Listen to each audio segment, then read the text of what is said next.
জ্যামিতির থেকে একটি নতুন অঙ্ক। একটি বহুভুজের কয়টি বাহুর সংখ্যা থাকবে যদি এর আভ্যন্তরীণ কোণের মান হয় 900 ডিগ্রি। আচ্ছা, এই অঙ্কটা করতে গেলে একটা সূত্র লাগবে, সেটা লিখেছি। দেখো, বহুভুজের আভ্যন্তরীণ কোণের সমষ্টি সমান সমান বাহুর সংখ্যা মাইনাস 2 ইন্টু 180 ডিগ্রি। আচ্ছা, তাহলে অভ্যন্তরীণ কোণের সমষ্টি কত?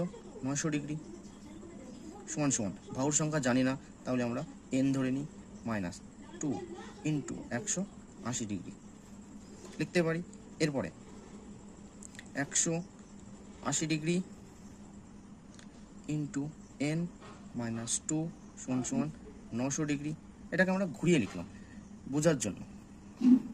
এরপরে এন মাইনাস 2 সমান সমান 900 ডিগ্রি বাই 180 ডিগ্রি, 0 0 কেটে গেল, 5 18 90। তাহলে দেখুন, এন মাইনাস 2 সমান সমান 5।